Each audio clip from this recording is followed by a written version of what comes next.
اعوذ باللہ من الشیطان الرجیم بسم اللہ الرحمن الرحیم السلام علیکم ورحمۃ اللہ تعالی وبرکاتہ۔ رمضان مبارک کی خصوصی سحر ٹرانسمیشن میں آپ کو خوش آمدید کہوں گا۔ میں ہوں آپ کا میزبان علامہ محمد کاشف مدنی۔ ناظرین، آج جو اسٹوڈیو میں میرے ساتھ جو مہمان تشریف فرمائیں، سب سے پہلے آپ کا تعارف کرواتا چلوں اور پھر انشاءاللہ عز و جل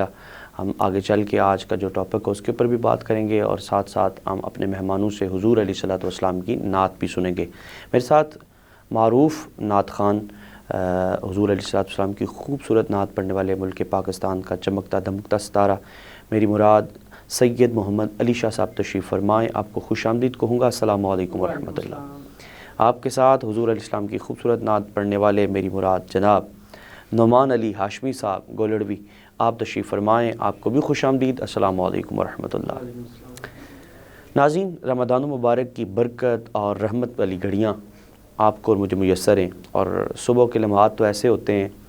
کہ جن میں اللہ تعالیٰ کی قربت ذرا خاص ہوتی ہیں۔ یوں تو رمضان مبارک کی ہر لمحہ ہر لحظہ حدیث مصطفیٰ صلی اللہ علیہ وسلم کی روشنی میں ہم جسے کہتے ہیں کہ ہر لمحہ ہی اللہ تعالیٰ کی رحمت والا ہے، اور بندہ مومن کا سونا بھی اللہ تعالیٰ اس کی جو سونے کے بعد جو سانسیں نکلتی ہیں، سوتے ہوئے جو سانسیں آتی جاتی ہیں، وہ بھی اللہ تعالیٰ بندہ مومن کے نامہ اعمال میں تسبیحات لکھتا ہے۔ تو یہ تو بخشش اور رحمت کا ایک خاص اللہ تعالیٰ نے ہمیں لکی چانس دی ہے، جس سے بندہ مومن استفادہ اٹھا رہا ہے، اور یقیناً اسی مہینے کی برکت سے ہمیں اللہ تعالیٰ اپنے محبوب کی قربت بھی عطا کرے گا اور اپنی قربت بھی عطا کرے گا۔ ناظرین، سب سے پہلے میں پیر سید علی شاہ صاحب سے گزارش کروں گا کہ آج آپ سرکار مدینہ صلی اللہ علیہ وسلم کی بارگاہ میں ہدیہ عقیدت پیش کریں، اور ہم انشاءاللہ پھر اپنے پروگرام کا باقاعدہ آغاز اس کے بعد جب نعت ہو جائے گی، اور نعت کے بعد انشاءاللہ میں آپ کو آج کا ٹاپک بتاؤں گا کہ جس موضوع پر ہم نے آج گفتگو کرنی ہے۔ بسم اللہ شاہ صاحب۔ تو جھک سونے دے بوہے تے نگاہاں ہوندیاں ویکھیں، تو منگ حسنین دا صدقہ، تو منگ حسنین دا صدقہ، عطاواں ہوندیاں ویکھیں، تو منگ حسنین دا صدقہ، عطاواں ہوندیاں ویکھیں، تو جھک سونے دے بوہے تے، جڑے ایتھے نہیں کردے حیا زہرا تے حیدر دا، جڑے ایتھے نہیں کردے حیا زہرا تے حیدر دا، تو ایتھے اوتھے اونا نو سزاواں ہوندیاں ویکھیں، تو ایتھے اوتھے اونا نو سزاواں ہوندیاں ویکھیں۔ اور علامہ صاحب بڑا خوبصورت شعر، تو گھر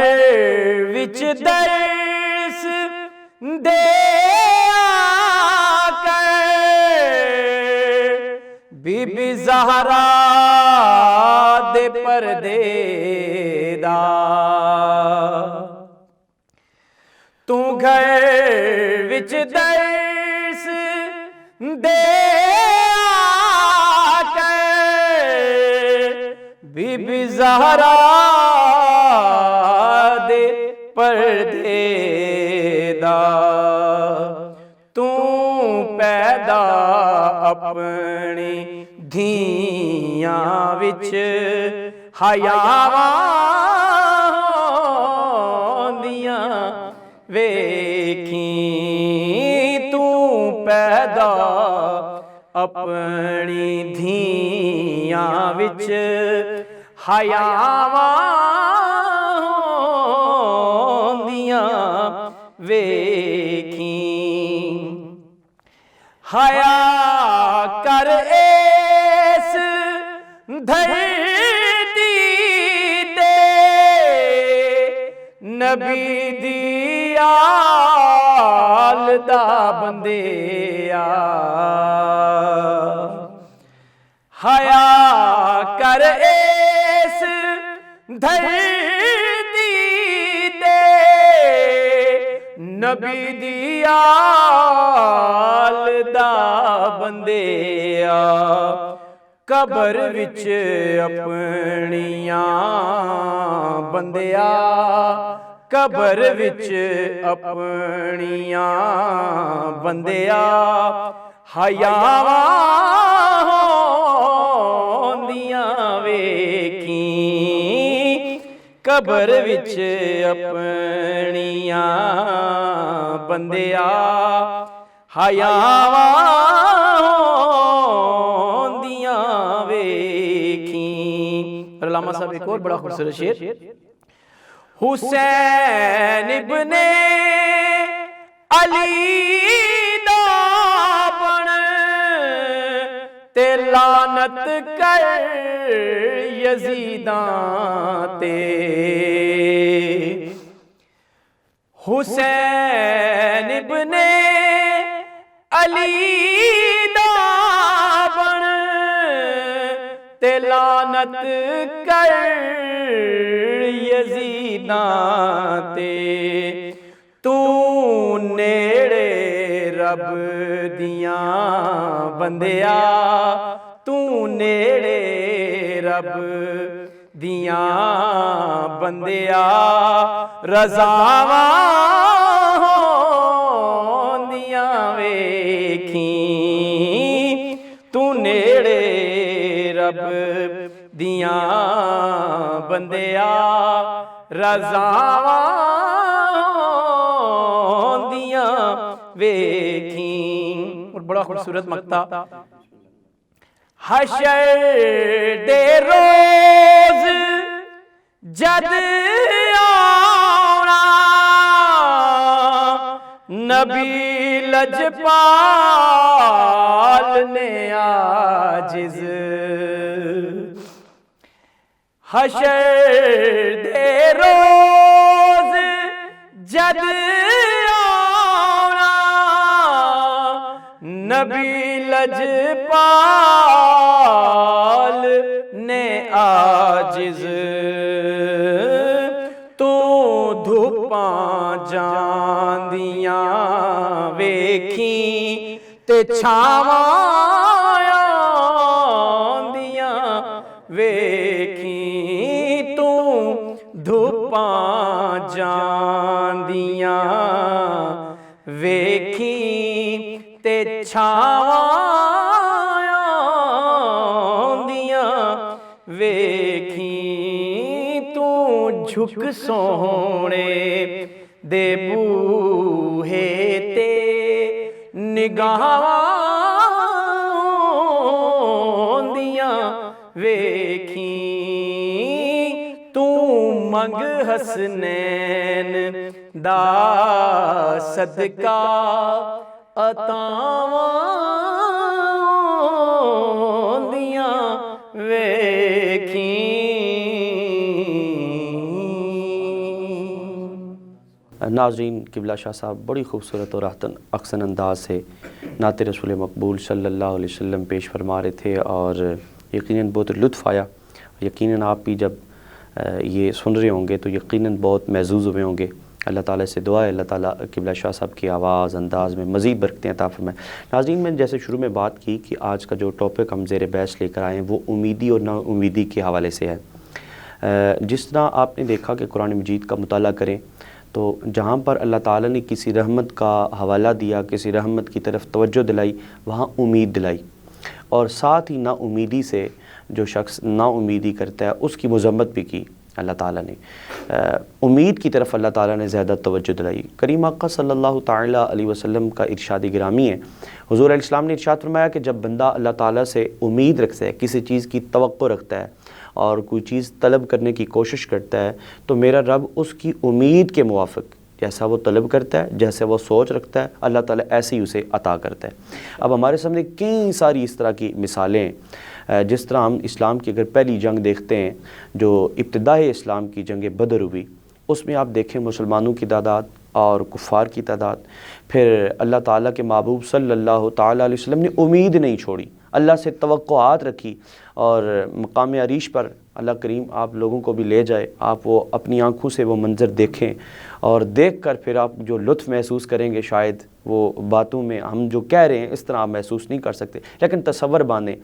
کہ نبی رحمت صلی اللہ علیہ وسلم کے چند صحابی اور ادھر کفار کا لشکر جس پہ ابو جہل بھی ہے، اور وہ جناب کفار کے بڑے بڑے جو ہے سرداران اس جنگ میں شریک ہیں، اور ان کے سوچ اور ان کی فکر یہ ہے کہ ہم معاذ اللہ ثم معاذ اللہ ہم نبی رحمت علیہ صلاۃ والسلام کو آج ختم کر دیں گے، قتل کر دیں گے، تاکہ یہ جو اسلام کا سلسلہ ہے یہ ختم ہو جائے گا۔ یہ ان کی سوچ اور فکر تھی، لیکن نبی رحمت صلی اللہ علیہ وسلم نے امید کو نہیں چھوڑا، اللہ تعالیٰ کے ہاں امید رکھی، اور پھر حضور علیہ الصلوۃ والسلام جب دیکھا کہ کفار کا غلبہ زیادہ ہے، کفار زیادہ ہیں، تعداد میں بھی زیادہ ہیں، ادھر مسلمان تعداد میں بھی تھوڑے اور ان کے پاس جنگی سامان بھی بڑا کم ہے، اور کریم آقا صلی اللہ علیہ وسلم نے پھر امید کی کرن اللہ سے لگائی، پھر مسلح بچھا لیا۔ اور حضرت ابوبکر صدیق رضی اللہ تعالیٰ عنہ کے بارے میں آتا ہے کہ آپ فرماتے ہیں کہ رسول اللہ صلی اللہ علیہ وسلم اس مقام پر اس قدر آپ دیدہ ہوئے کہ آپ جہاں سجدہ ریز ہوئے تھے وہ نیچے وہ جگہ سجدے والی جگہ وہاں تک آپ کے آنسوں وہ زمین پر جناب اس کے اثرات نمودار ہونے لگے، اسی طرح آپ کی داڑھی مبارک تر ہوگی۔ اور پھر حضور علیہ الصلوۃ والسلام نے اچانک اپنا سر اٹھایا اور فرمایا وہ دیکھو ابو بکر اللہ کی مدد آ گئی ہے، وہ دیکھو اللہ رب العزت نے مدد بھیج دی ہے۔ اب یہاں پر جو پہلو بنتا نا، وہ جو خاص پہلو ہے، وہ اللہ سے امید تھی، وہ اللہ سے ایک ربط تھا، وہ اللہ سے ایک تعلق تھا، جس کی بنیاد پر اللہ کے محبوب صلی اللہ علیہ وسلم مایوس نہیں ہوئے۔ اب مایوسی ہمارے اندر بڑی سخت ترین میں سے کہوں گا کہ ایک ایسی بیماری ہے جو مسلمانوں کے ہاں رائج ہو گئی ہے۔ اب مسلمان بڑا جلد مایوس ہو جاتا ہے۔ اب مایوسی اللہ کے محبوب صلی اللہ علیہ وسلم نے ارشاد فرمایا مایوسی جب بندوں سے ہو پھر معنی اور ہے، اگر مایوسی رب سے ہو اور بندہ ہو مسلمان ہو ایمان والا تو یہ مایوسی کفر ہے، رب سے مایوسی کفر ہے۔ ہاں بندے کسی سے بندہ توقعات رکھا ہو، بندے کسی سے کوئی بات ایسی رکھی ہو، اس کا معنی اور بنے گا۔ اگر مایوسی اس نے رب سے رکھی ہوئی ہے، یعنی مایوس ہے رب سے، تو پھر یہ ادارے کفر تک اس کو لے جاتی ہے۔ اللہ کے محبوب نبی صلی اللہ علیہ وسلم نے ارشاد فرمایا کہ مایوس نہ ہونا کبھی بھی۔ اور مومن کے بارے میں، اچھا مومن کے خاصہ ہے شاہ صاحب، مومن کے خاصہ ہے کہ مومن اللہ سے نا امید نہیں ہوتا، مومن ہمیشہ اللہ تعالیٰ سے توقعات رکھتا ہے، اور چونکہ کیوں نہ رکھے اللہ سے توقعات، اس کا اور کوئی ایسا در ہے ہی نہیں ہے کہ جس در سے اس کی حاجت روائی ہو، یا نبی اکرم صلی اللہ علیہ وسلم کے در سے اس کی حاجت روائی ہوتی ہے، یا خدا اس کی حاجت روائی فرماتا ہے۔ یعنی یہ جب محبوب کریم نبی صلی اللہ علیہ وسلم کا یہ محب ہے، حضور سے محبت کرنے والا ہے، حضور کی آل سے محبت کرنے والا ہے، آپ کے صحابہ کو چاہنے والا ہے، اور پھر جب نظریں اس کی رسول اللہ صلی اللہ علیہ وسلم کے در پر ہوتی ہیں، پھر اللہ رب العزت کا فرمان بھی ہے جو میرے محبوب کے در پر آ گیا یا میرے محبوب پر جس نے نظریں رکھی، اللہ اس کو کبھی مایوس نہیں کرے گا، رب اس کو ذلیل و رسوا نہیں کرے گا، بلکہ محبوب کی وجہ سے اللہ اس کو عزت و افضوئی عطا فرمائے۔ اچھا ہمارے سامنے ایک میں قبلہ شاہ صاحب ایک پڑھ رہا تھا کہ حضرت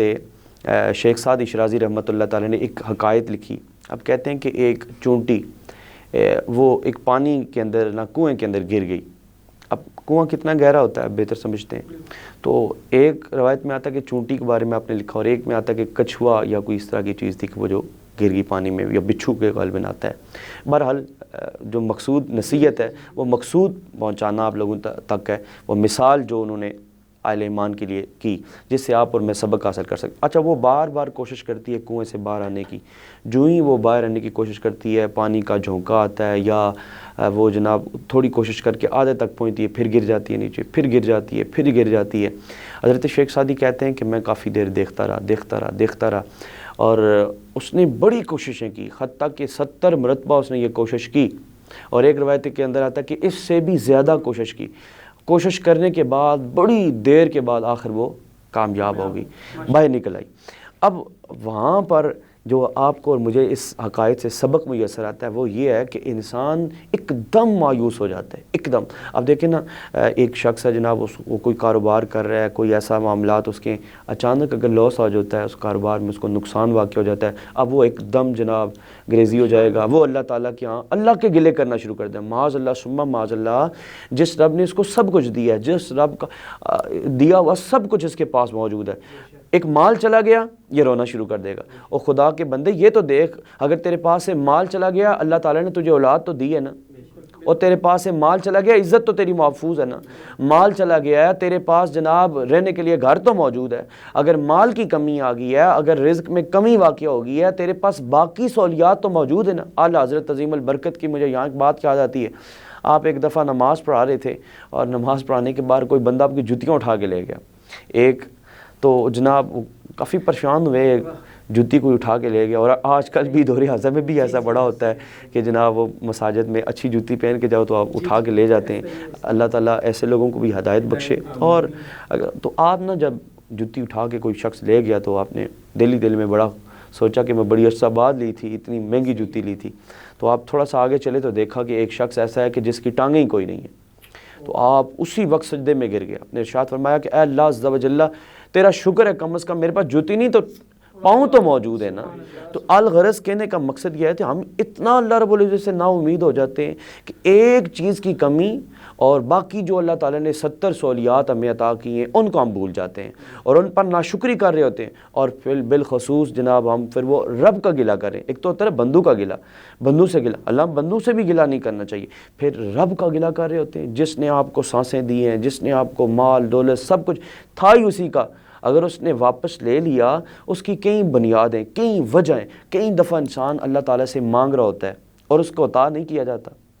کئی دفعہ وہ مانگتا ہے لیکن اس کو عطا نہیں کیا جاتا. اچھا بعد میں جب وہ دیکھتا اپنی زندگی کے اندر کہ وہ نہ ملنے کی کیا وجہ, بعد میں اس کو دکھائی بھی دیتی ہے وہ چیز. جب بعد میں وہ دیکھتا نا, پھر وہ اللہ کا شکر ادا کرتا ہے, یا اللہ تو نے اس وقت پر مجھے نہیں عطا کیا, یہ تیرے اس بات میں تیری بڑی حکمت تھی اور یقیناً یہ میرے لیے قابل غور بھی تھا, قابل محبت بھی تھا. اگر مجھے مل جاتا تو شاید میں آج اس مقام پر نہ ہوتا. اس طرح کئی ہمارے سامنے مثالیں موجود ہیں. تو الغرض کہنے کا مقصد یہ ہے کہ ہمیں کوئی بھی چیز اگر ایسی ہے جو ہمارے پاس موجود نہیں ہے تو ہمیں اللہ تعالیٰ سے نا امید نہیں ہونا چاہیے. ہمیں ان چیزوں پر اللہ تعالیٰ کا شکر ادا کرنا چاہیے جو ہمارے پاس موجود ہیں.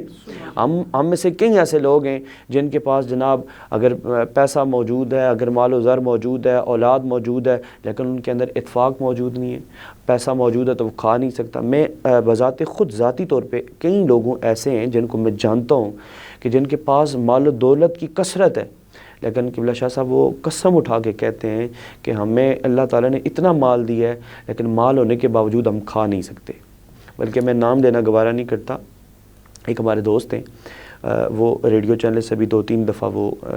ریٹائر ہو چکے, تو انہوں نے کہا کہ مجھے اللہ پاک نے دیا ہوا سب کچھ ہے لیکن مجھے بیماری ایسی ہے کہ میں صرف اور صرف انڈے کی زردی کھا سکتا ہوں اور کوئی چیز بھی نہیں کھا سکتا. اب مجھے دیکھیں بتائیں, جو مال ہے, مال اللہ تعالیٰ کا دیا ہوا بہت بڑی نعمت ہے, لیکن یہ یاد رکھیں کہ مال وہ آپ کے لیے خیر والا ہو, مال آپ کھا بھی سکیں. دینا اللہ تعالیٰ دیتا سب کو ہے لیکن لیتا کسی سے. تو یہاں بہت ساری بنیادی وجہ ہیں کہ اللہ تعالیٰ کسی نعمت سے اگر بندے کو محروم کرتا ہے تو اس محرومی کی وجہ یہ نہیں ہوتی کہ وہ بندے کو معاذ اللہ ثم معاذ اللہ تذلیل کر رہا ہوتا ہے. وہ رب جو 70 ماؤں کے سے بھی زیادہ رب سے بندے سے پیار کرنے والا, وہ رب جو بندے سے اس قدر پیار کرنے والا کہ بندے کو احسن کی تصویر بنانے والا, پھر بندے سے محبت کرنے والا, پھر بندے سے اس قدر پیار کرنے والا کہ بندے کی کوئی بھی تکلیف و برداشت نہیں کر سکتا. میں کہتا ہوں، میں سمجھتا ہوں کہ جو رمضان مبارک کا برکت والا مہینہ میں عطا کیا گیا ہے، آپ کیا سمجھتے ہیں کہ یہ جناب ایسے ہی عطا کر دیا گیا؟ یہ اس لیے عطا کر دیا گیا کیونکہ محبوب کریم نبی صلی اللہ علیہ وسلم، میں ایک دفعہ پہلے بھی یہ بات عرض کر چکا کہ حضور علیہ الصلوۃ والسلام کے اگر آپ کلمہ شریف پڑھیں نا، کلمہ کی ابتدائی کلام اور سیکنڈ کلام، ان دونوں کو آپ دیکھیں، نہ ابتدائی کلام پہ نقطہ اور نہ ہی سیکنڈ والے کلام پہ نقطہ. جو رب اپنے محبوب کے اپنے اور اپنے محبوب کے نام پر نقطہ گوارا نہیں کرتا، وہ محبوب کے امتیوں کے نامہ اعمال میں گناہ گوارا کرے گا؟ جی، وہ محبوب کی امتیوں کو جلنا دے گا کبھی؟ تو اس قدر جب رب ذوالجلال کسی چیز سے ہمیں معروم کر دے تو اس کے اندر کئی حکمتیں پوشیدہ ہوتی ہیں اور وہ ہمارے لیے خیر ہوتی ہے، وہ ہمارے لیے برکت ہوتی ہے. تو الغرض آج کا جو ہمارا ٹاپک تھا اس کے اندر ہم نے یہ بات ڈسکس کی، یہ بات اپنے بھی سمجھی، اور یقیناً اس پر آپ غور کیجئے گا کہ جب کسی چیز سے اللہ تعالیٰ آپ کو معروم کرے تو اس کی یہ بھی رحمت سمجھے اور اس کا گلہ نہ کریں، اور جہاں تک ہو سکے اللہ تعالیٰ سے امید وابستہ رکھیں. محبوب کا فرمان ہے کہ جیسے تم اس سے توقع رکھو گے، جتنی توقع رکھو گے، اللہ اس کے مطابق تمہیں عطا فرماتا رہے گا. میں اپنے پروگرام کو مزید آگے بڑھاتا ہوں. میں جناب نعمان علی ہاشمی صاحب سے گزارش کروں گا کہ آپ سرکار مدینہ صلی اللہ تعالیٰ علیہ وسلم کی بارگاہ میں ہدیہ عقیدت پیش کریں. بسم اللہ.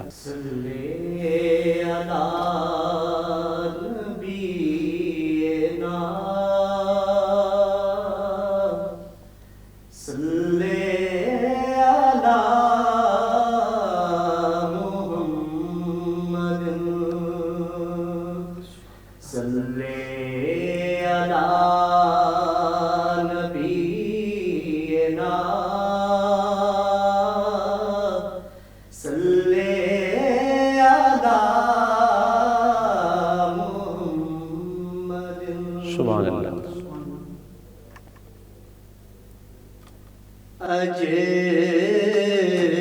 سکھ مترا دیودیری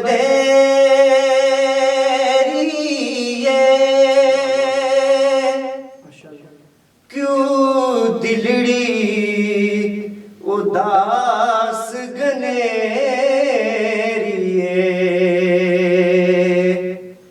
لو وچ شوق چنگیری اج نینا نیلایا کیوں جڑیاں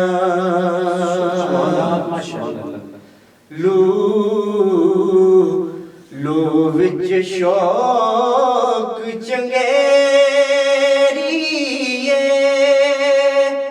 اج نینا نیلایا کیوں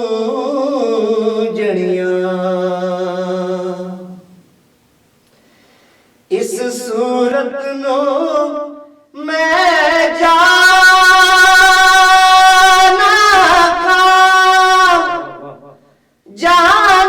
کھا کے جان جہانا کھا سچ آخت رب دی میں شان کھا جس شان تو شان سب بڑیاں سچے آخت رب دی میں شان کھا جس شان تو شان سب بڑیاں مکھ چند بدر شاشانی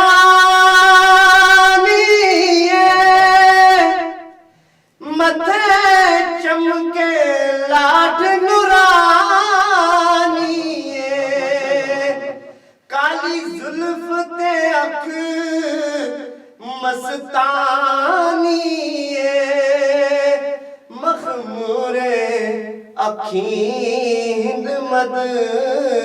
بریاں کالی زلف تے اکھ مستانی مخمور